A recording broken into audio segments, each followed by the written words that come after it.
infinitely more powerful. The universe does seem to be a very violent place. It seems to have been born in a violent explosion called the Big Bang, and there's all sorts of violent processes going on.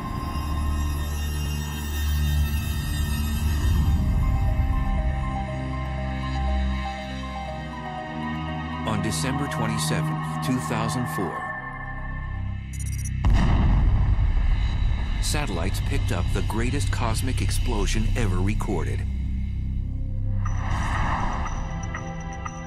A blast 30,000 light years away, which had the power to briefly alter our planet's upper atmosphere.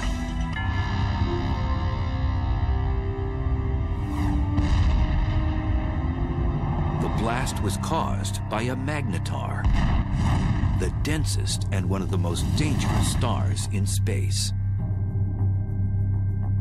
The magnetic field strength of a magnetar is about 1,000 trillion times the magnetic field energy of the Earth. And for reference, this would wipe the information off a credit card at a distance of about 100,000 miles away. Now this distance is sort of half the distance to the moon, so it's very nearby by astronomical standards. These mischievous stars have the strongest magnetic field in the universe. Scientists have confirmed 12 of these rare stars in our galaxy, and there may be more.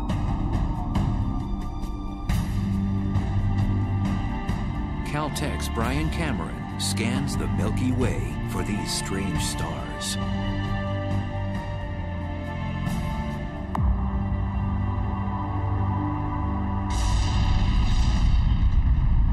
Magnetars are a special class of neutron stars with ultra-strong magnetic fields, the densest form of matter in the universe. The first magnetar showed itself in the form of a high-energy event that was detected in the late 70s, although at the time we didn't know that it was a magnetar.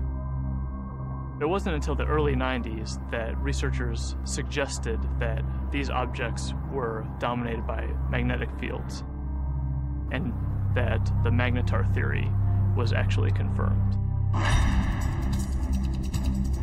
Magnetars are born out of the death throes of massive stars. When a star dies, it begins to collapse and go supernova. Sometimes a dense neutron star forms from the cinders of that supernova explosion. During the process, a few neutron stars become magnetars, which possess a strong magnetic field. These stars eject high-energy emissions of X-rays and gamma rays. We think that normal neutron stars are born from regular stars that are something like 10 or 20 times the mass of the sun. But there's evidence that magnetars are born from possibly even more massive stars than this, something like 40 times the mass of the sun. Typically, a star of such mass would be too heavy to form a neutron star. Instead, its mass would collapse into a black hole. Black holes are formed from cramming a certain amount of mass in a certain volume, and for whatever reason, these stars are unable to do that. One theory is that some massive stars undergo a weight loss program right before exploding as a supernova, losing 90% of their mass. So instead of collapsing into a black hole, the emaciated star becomes a neutron star with extreme magnetic powers. When the magnetic force gets incredibly strong, it deforms the magnetar's crust, creating seismic events called starquakes on its surface. Eventually, this crust breaks under the stress, and the magnetic field reconfigures itself into a lower energy state. And when this happens, a fireball is launched off the side of the star. So starquakes on neutron star surfaces are thought to give rise to these giant flares that we see.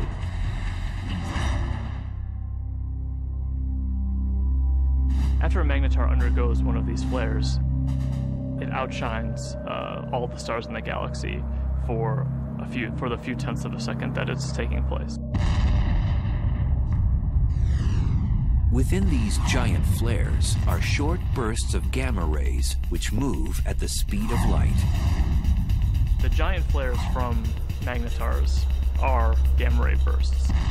They're very short in duration, less than a second, and have very hard X-ray spectra compared to another class of gamma ray bursts. If a deep space traveler veered off course and was unlucky enough to pass within 700 miles of one of these massive objects, the consequences would be horrific. The magnetic field of the magnetar can literally warp the atoms in human flesh, and its gravitational forces would tear a person apart.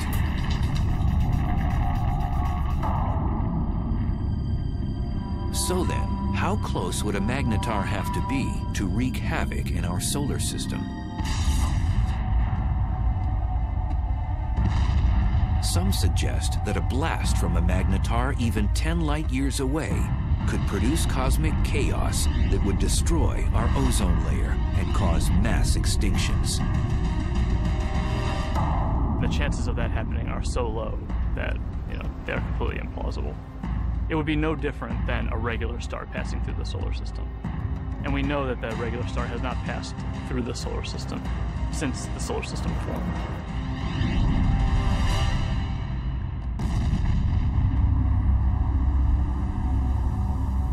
Scientists think that magnetars are only a few thousand years old and will become dim after 10,000 years. We're just now starting to understand the life cycle of magnetars. We think that they're very young, but how young is still uncertain.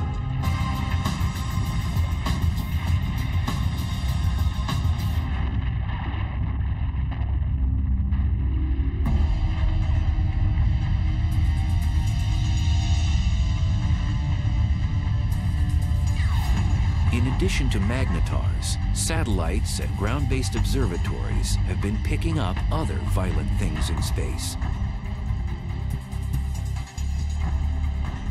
Scientists have now confirmed the existence of a phantom-like force that's so strong that it might very well be the most vicious phenomenon in the universe.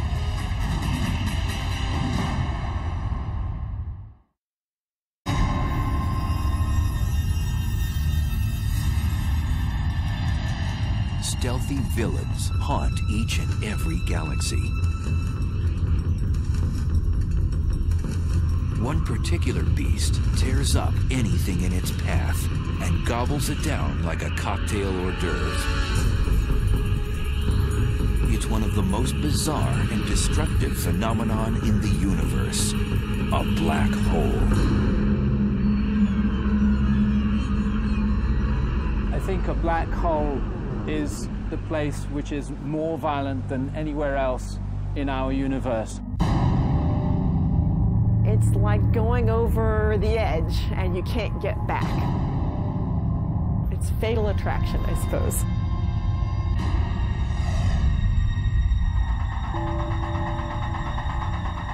A black hole is a region of space where the pull of gravity is so immense that nothing can escape it, not even light.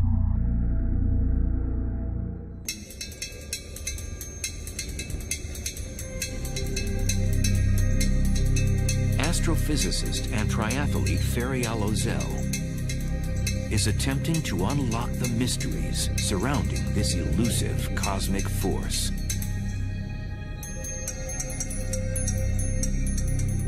In a black hole, the gravity is so strong that no other force can compete with it, so everything collapses to a single point.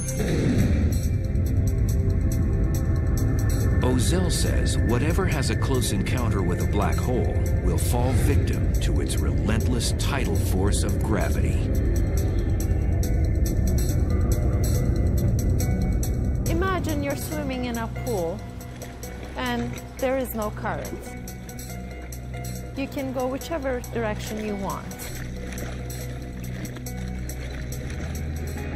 Now imagine you're taken out of this pool and you're in a river. Imagine a current that is much, much, much stronger. That the only direction that you could go would be with this current. The space around the black hole acts like this wild river. You could never fight this enormous drag that you feel.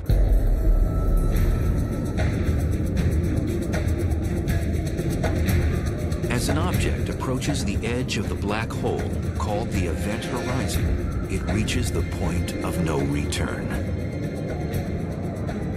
As you come closer and closer to this event horizon, you would already be approaching this extremely fast motion of space under you. And your only future direction is now into the black hole.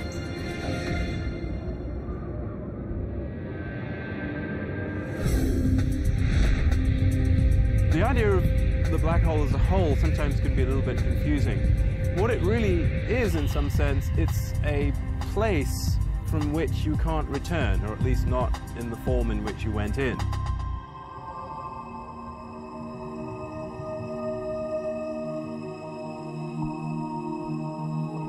Black holes are difficult to detect because, as the name suggests, you cannot see one by itself because it's black. But scientists have spotted a black hole when its gravity affects something else in space, such as a passing star. A completely isolated black hole would not be visible. What we really see from a black hole is actually the hot material that's swirling around it and that's being sucked into it. So in the neighborhood of these powerful black holes, you'll get a lot of radiation resulting from the black hole pulling in material and stretching it and twisting it as it's falling in. Black holes consume anything in close range, and there are billions upon billions of them prowling the universe.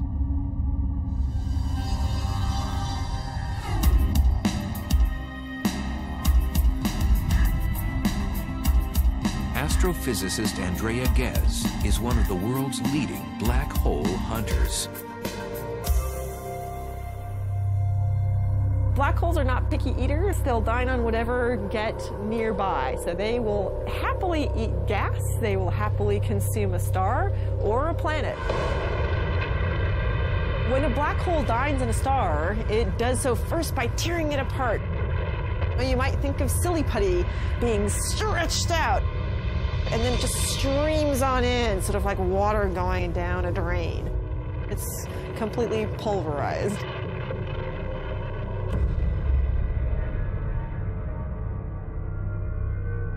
Black holes are produced, we believe, by the collapse of the core of a massive star, something like 25 or 30 times the mass of the sun or more. When it comes to the end of its lifetime, a massive star burns its core all the way past helium, carbon, nitrogen, oxygen, all the way to iron, which has no more nuclear fuel. And when that iron core builds up to a certain mass, there comes a point where it can no longer support itself, and the core will collapse all the way to a black hole, producing at the same time a supernova.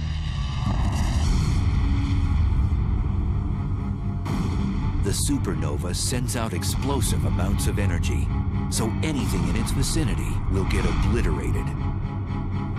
Then the remnants of the explosion fall into a newly formed black hole. And it seems the key to the black hole's allure is gravity. Gravity will pull things around, just like the sun's gravity pulls the planets around. In fact, stars will happily orbit the black hole for most of its life and won't actually be sucked in. These stars are actually safe from the fatal attraction of the black hole. But if you do venture too close, like extremely close to the edge, then you do get sucked in. Scientists believe there are millions of wayward black holes throughout our galaxy, the Milky Way. And because we can't readily see them, one could be right next door. So how close does something have to be to get sucked into a black hole? Too close to a black hole is about the distance between the sun and the Earth, but that is certainly too close. For future space travelers, death by a black hole would be a violent way to go.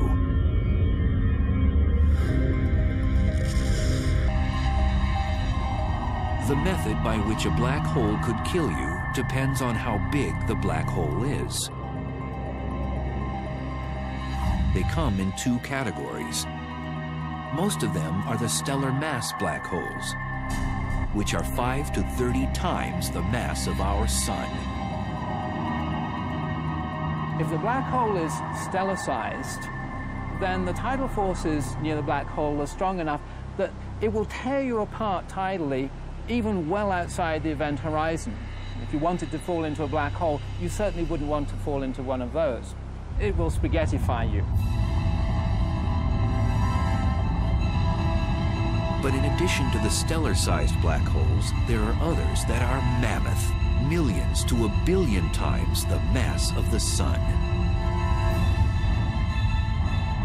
And now scientists believe that these monsters hold center court in every galaxy, including our own.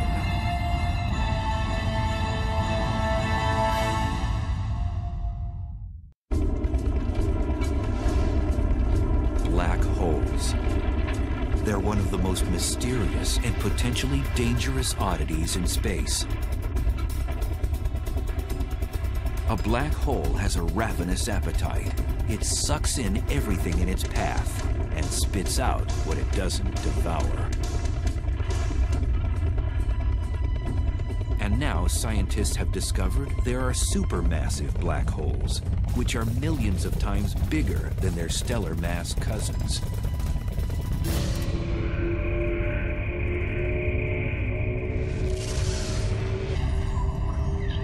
And evidence suggests that supermassive black holes were born after the Big Bang, when the universe was first created. The leading idea is that they would have formed just like a stellar black hole from the collapse of the core of a massive star. But then they grew by feeding grossly from the gas, from other galaxies which collided with them.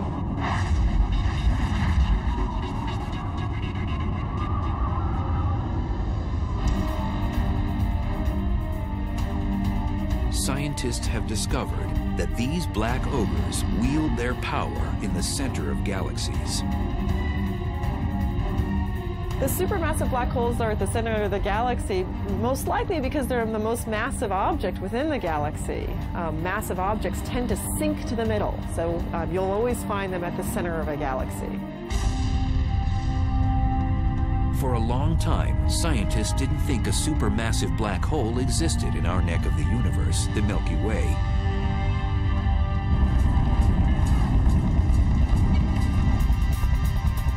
But in 1995, astrophysicist Andrea Ghez set out to prove one exists. We've done an experiment over the last 10 years to ask the question, is there a supermassive black hole at the center of our galaxy? And the way we did this experiment is to use the motions of stars at the center of our galaxy to test whether or not there's a large amount of mass inside a very small volume. And that's the proof of a black hole.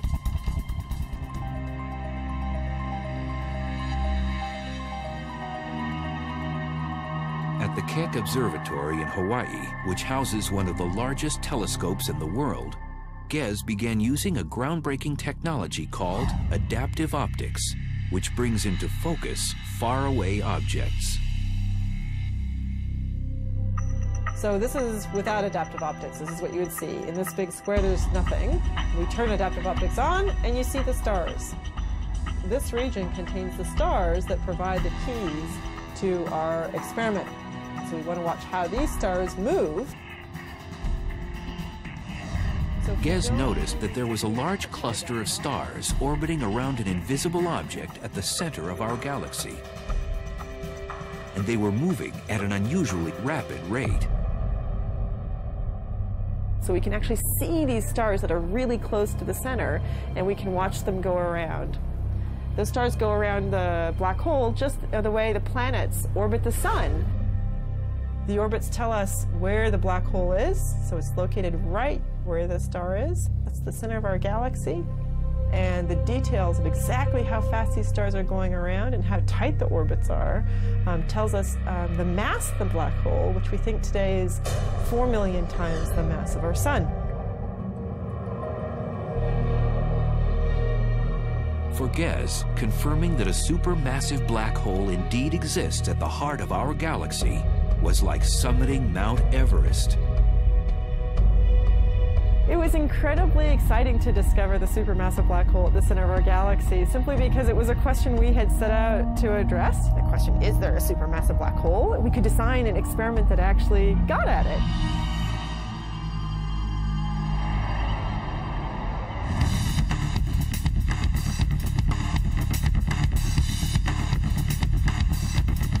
Astrophysicist Andrew Hamilton says death by a supermassive black hole would be much different than by its smaller stellar mass relative.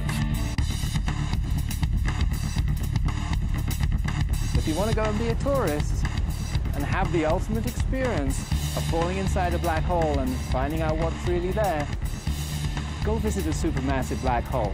Much better idea. Unlike a stellar black hole, which would rip you to shreds before entering its deadly vortex, a space explorer could actually experience free-falling inside a supermassive black hole. Inside a supermassive black hole, it turns out that even though the black hole is more massive, it's also much larger in size, and that means that the tidal forces are weak enough that you could pass through the event horizon and fall deep inside the black hole without being tidally torn apart. But deep down inside the black hole, the centrifugal force of the rotation of the black hole provides effectively a repulsion. If there's any matter at all inside it, then stuff that's falling in will tend to collide with stuff that's trying to get out. And the result of that collision of energies is an unimaginably chaotic maelstrom of super hot, dense plasma. And in that case, your fate is that it can roast you.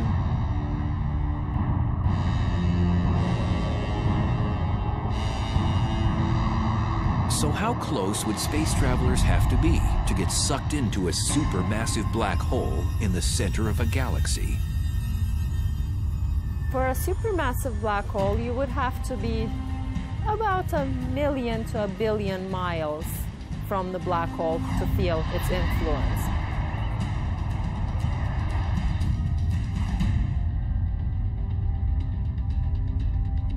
Over the years, the Chandra X-ray Observatory has caught our galaxy's supermassive black hole nibbling on cosmic matter, not binging like other supermassive black holes.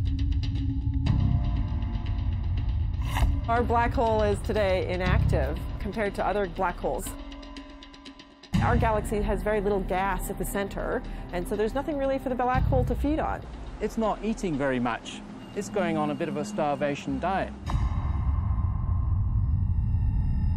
Our galaxy's supermassive black hole appears to be fasting. This is partly due to the fact that as a galaxy ages, less and less matter is present for it to gorge on. But in the future, it might be quite a bit more active if it ever gets a fresh supply of gas at its center to feed off of. One way to rejuvenate our supermassive black hole's appetite is to collide with another galaxy. Sound implausible? 2 million light years away, our closest neighbor, the Andromeda Galaxy, is charging toward us at almost 75 miles per second, or 270,000 miles per hour.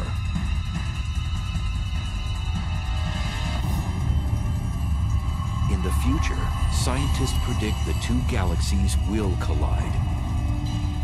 And upon impact, the larger galaxy may engage in one of the most primitive acts known in the universe.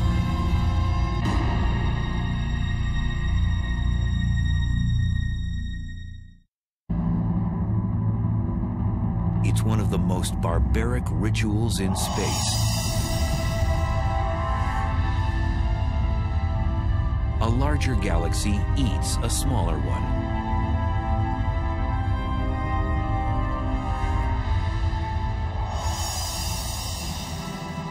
The scenario isn't a science fiction writer's fantasy. It's a cosmic reality. It's called galactic cannibalism.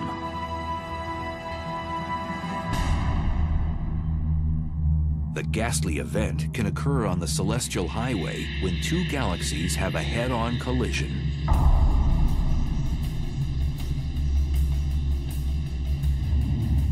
Both eventually meld together in a less than harmonious merger. If you're a galaxy, it's very violent. You're torn to shreds.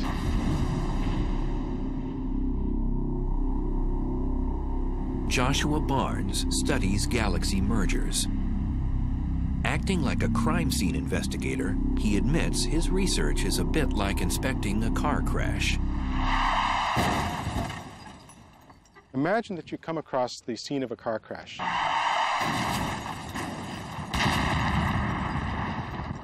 Two wrecked vehicles, but no witnesses. Nobody to tell you what happened. All you have is the physical evidence.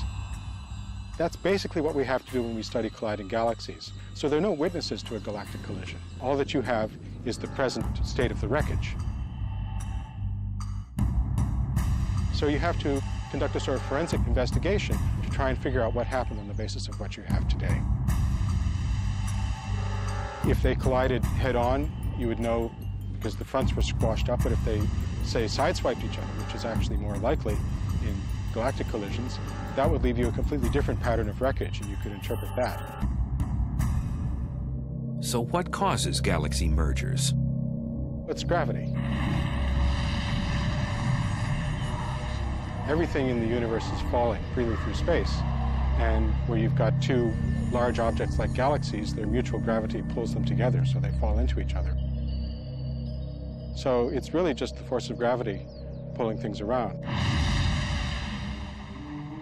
The galaxies that we're seeing colliding today, most of them have been bound and destined to collide for upwards of 10, 15 billion years, and they're only now just making it to that first collision.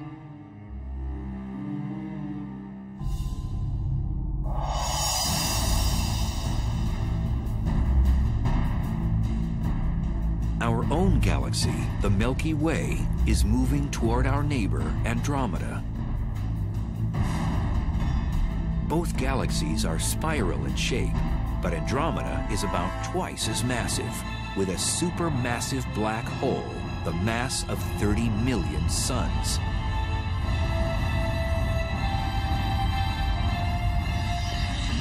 It'll look a lot like a dance. And you see the two galaxies come close together, so they kind of dance around each other, getting closer and closer and moving faster and faster before they finally come together. But at the point of impact, these galactic dancers will do more than pirouette. Each one has a spiral disk of stars, and then surrounding that, a halo of dark matter, invisible material that we can detect by its gravitational field. These two dark halos, which are much larger, will overlap as the galaxies pass by. Eventually, as the two galaxies spiral around each other closer and closer, you can no longer distinguish them as separate systems, and finally the nuclei merge.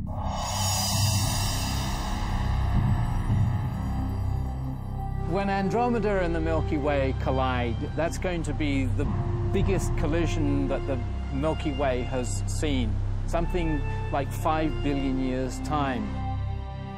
The good news is that we, the solar system, will have a grandstand view. What will happen is that two galaxies, their spiral disks, are going to get tidally torn apart into fantastical shapes.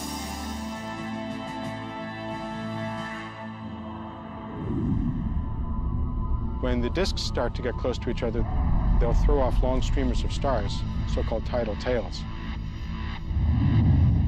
And what happens to the sun and the solar system, should we still be around, it really is hard to predict. We could get lucky and be on one of those tidal tails and get a sort of bird's eye view of the whole process as we fly out. Or we could get thrown into an orbit plunging towards the center of the merging galaxies. There's basically no way to say.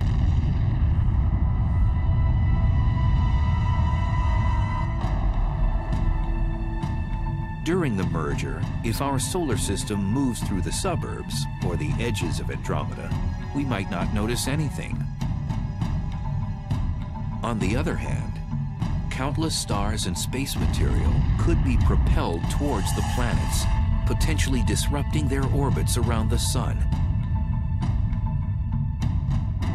Moreover, the entire galaxy could face cosmic upheaval. We could have consequences which would nonetheless be dangerous. First of all, we could have a lot of star formation as a consequence of the merger. Currently, both the Milky Way and Andromeda Galaxy have plenty of interstellar gas, the raw material from which stars are born. Now that would mean a lot more evolved stars, supernova, going off in our vicinity. And that could create shock waves, blast waves, bursts of cosmic rays, which would have nasty consequences.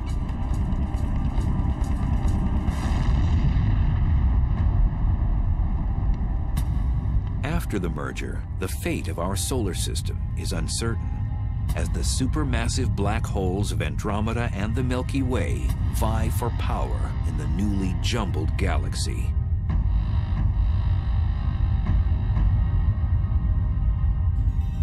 When they merge, they're going to form a new galaxy, and these two supermassive black holes will gradually spiral into the middle of the new galaxy. They will be a binary black hole for a short time. And these black holes will start to swallow gas as the collision stirs things up. Gas will fall into those black holes. They're going to turn on. They're going to start emitting radiation. But the potential for fireworks, possibly for fueling the black holes at the centers of the galaxies, matter falling into them, possibilities like that do exist. And then the only safe place to watch the process would be on one of those tidal tails riding out and escaping the collision.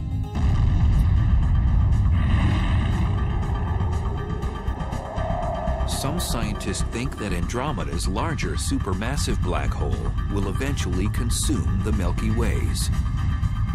The two black holes will spiral in the center and become a binary black hole, and ultimately will merge with one another to become yet an even bigger supermassive black hole.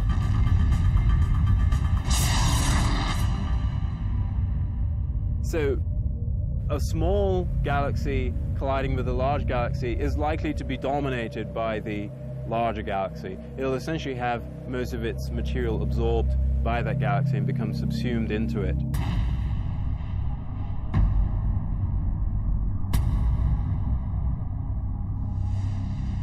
Scientists believe galaxy mergers are a way of life in the universe. Modern galaxies, including the Milky Way, have grown larger by cannibalizing smaller galaxies. Every galaxy that we see has probably been through many collisions. The Milky Way has a central bulge of stars, which are probably the relic of a previous collision. Most scientists agree that the much-anticipated merger between the Milky Way and Andromeda won't happen for at least 3 billion years.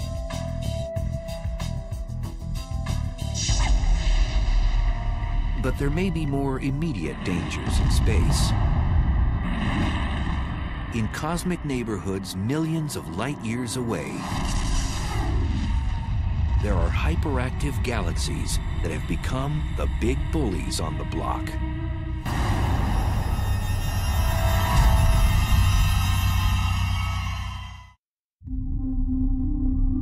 the heart of some galaxies lives a cosmic monster. It transforms a run-of-the-mill galaxy into one of the brightest and deadliest in space.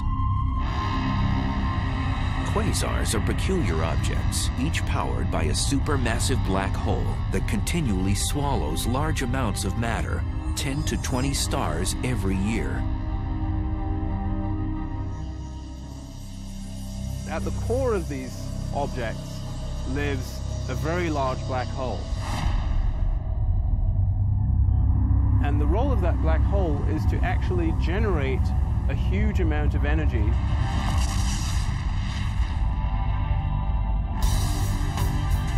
Quasars are the most energy-efficient mechanisms in the cosmos.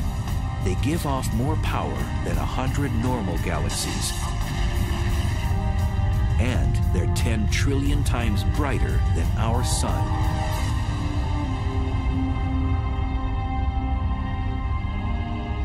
So how are quasars created in the universe?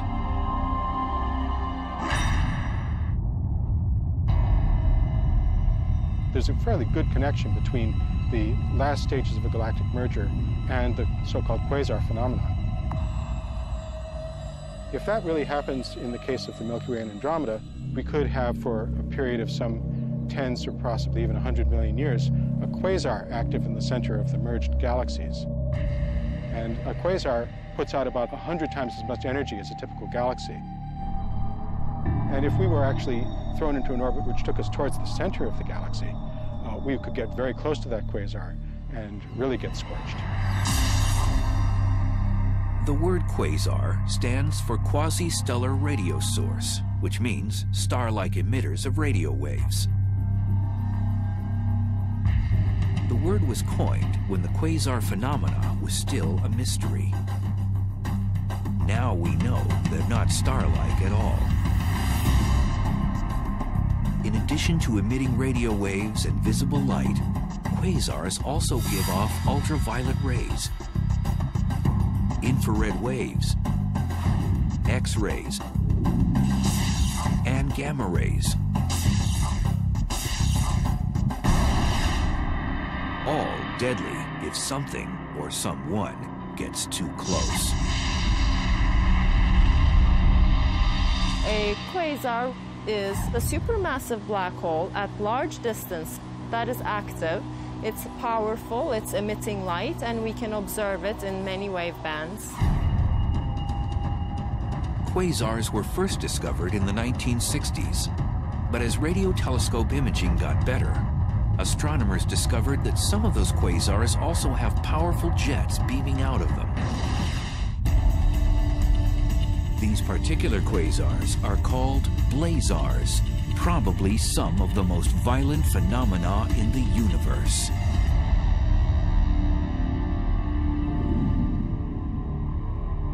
Blazars are powered by black holes, just like quasars, but they're somewhat different in that all of that energy is being focused, or a large amount of that energy is being focused into jets, which are streaming out. A blazar's aggressive plasma jets produce radiation in the form of radio waves all the way through the spectrum up to high-energy gamma rays.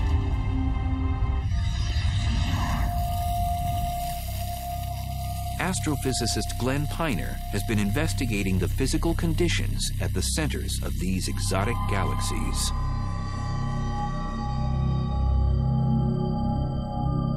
We can use this fountain to visualize the geometry of a blazar.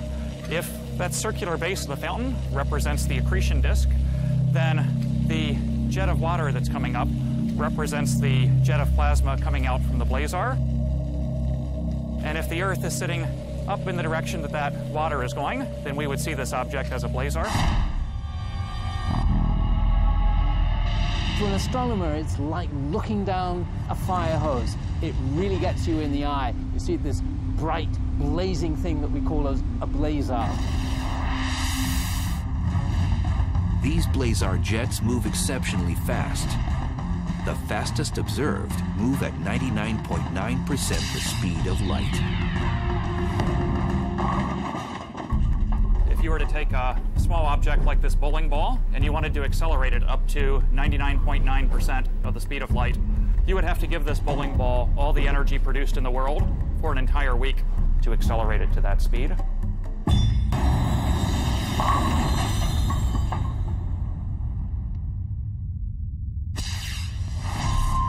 And in these blazars, we're accelerating not just small objects like bowling balls, but large masses of the mass of the planet Jupiter, or larger, to those speeds. So they're being given incredible amounts of energy by this efficient engine. Blazars pose unimaginable consequences to cosmic objects that get too close to its deadly jet. If there was a planet relatively close, a few light years from the actual jet, the radiation on that planet could be millions of times.